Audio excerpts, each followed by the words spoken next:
Hello and welcome to an episode of I Need Food in a Hurry, Let's Try the TikTok video.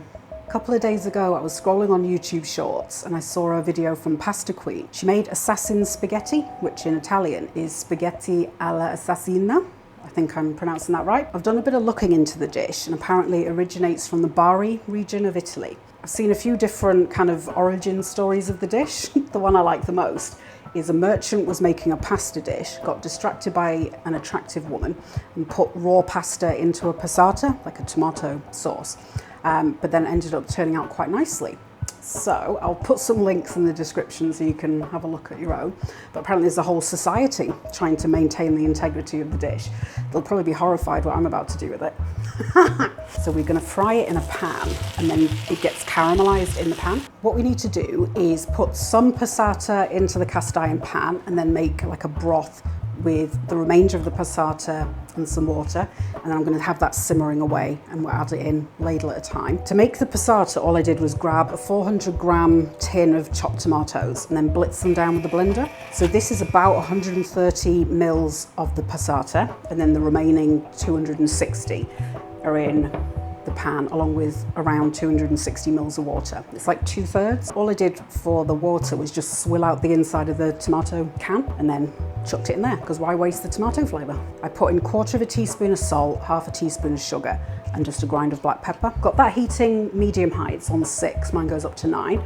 And then I'm going to get this warming on quite an aggressive heat at the front, and then I'm going to turn it down. And I'm going to add in around 1/2 cup of olive oil. It's around 120 mils. So it's just going to be a really good guzzle. And then now it's come up to temperature, I can turn it down a bit. We're going to cook the spaghetti risottata style. So we're adding ladlefuls of liquid into it, one at a time, until the spaghetti absorbs it, and then add another one and so on. I'm adding 3 cloves of garlic into the pan. 2 of them are going to be whole and 1 I'm going to mince. So I'm just going to peel 2 of them. I'm going to turn this down a touch, so it's now on 6. I'm going to chuck in the 2 whole ones and then mince in the 3rd. It will spit, so just be careful. And then move that around. And then I'm going to add in the passata. Just let that simmer for a couple of minutes. I'm going to add in about 1/2 teaspoon of chili flakes, just for a bit of kick.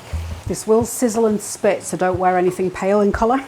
I'm using gluten-free corn spaghetti in this because that's all I've got in the house. I've got no idea if that's going to affect the dish at all, but there's only one way of finding out. So open a packet of spaghetti, I'm just going to wallop it on the counter.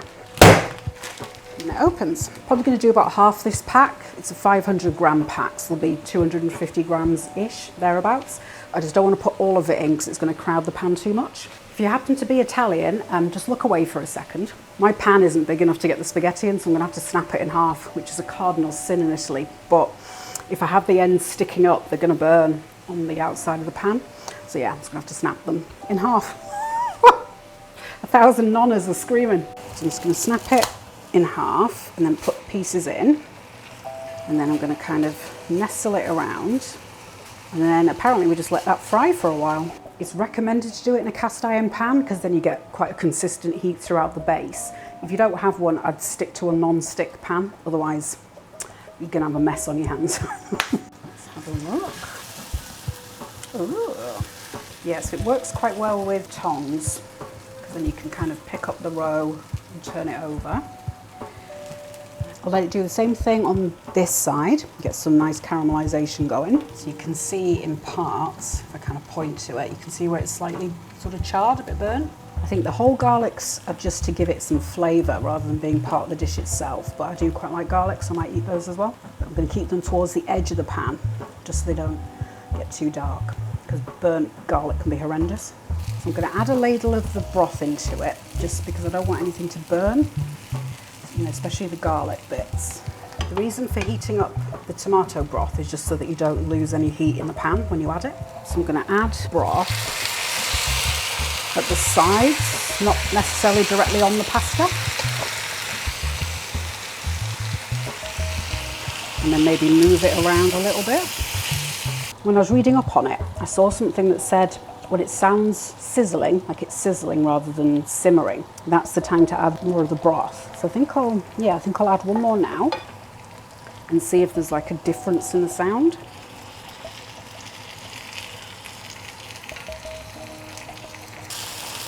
Just going to turn it. You can see the spaghetti starting to soften and go limp. I'm not stirring it as such, I'm just kind of moving things around in the pan just to make sure nothing's sticking. This would be quite a good dish if you're camping, I think, as long as you've got a big enough frying pan. Or I suppose you could do it in a, you know, like a stock pot that you put over a campfire, that kind of thing. It would work in there as well. Yeah, and then you just need to keep the tomato broth. Could maybe tuck that in and out the flames if you've got a separate pot. Just boiling the kettle, just in case I need to add another, you know, in case I've run out of broth before the pasta is al dente. So once it starts spreading around the pan, it gets a bit harder to turn it, but we'll see what we can do. With all of the remaining broth. It looks like it's working, which is incredible. You never know with some of these TikTok videos. Let it sit for a couple of minutes to get some of the caramelization on the bottom.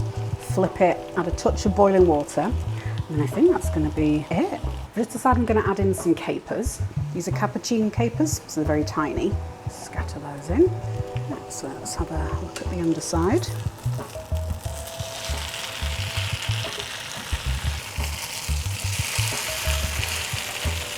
I'm going to add a little bit of water. So it's about 5 tablespoons. I think a couple of minutes and then that'll be good to go. That's a very, very delicious looking plate of spaghetti.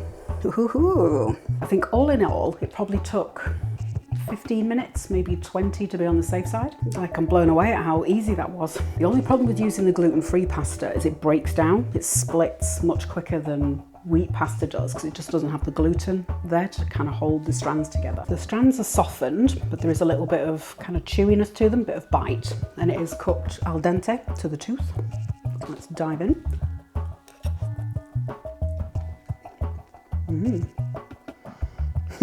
That's super tasty. The flavour's really, I won't say intense because it's not intense, it's just really developed, I guess, maybe, because the spaghetti is full of flavour rather than just being cooked spaghetti with sauce on top. The sauce is inside the pasta. Parts are soft as you're chewing it, then you get a nice kind of toasty bit. That's really good. Glad I put the capers in because it just adds a touch of kind of bite to them because you've got the hotness from the chili, sweetness from the tomato, and the pasta's got kind of sweetness to it as well. So then those little capers just add bursts of bright, zingy flavour. You could definitely chuck some olives in there. You could even maybe do some roasted mushrooms, you know, scatter those on at the end to serve it. I think I'm going to put some vegan camembert on here. That's going to be ridiculous. If I'd used wheat pasta, I'd say to reheat it, just put it back in the pan maybe with a touch of maybe water, just a little splash.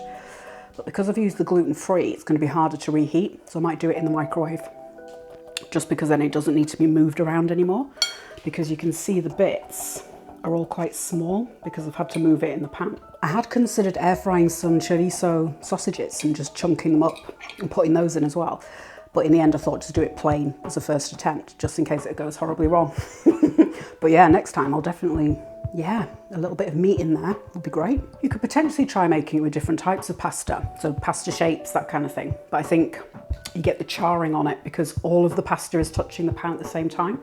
Whereas with pasta shapes, you're not going to get that same contact with the pan. But it's worth a shot, I suppose, if you've got nothing else in the cupboard. It's not going to hurt it in any way.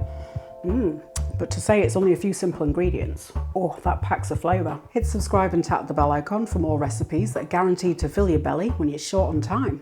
And also, have a look at this one.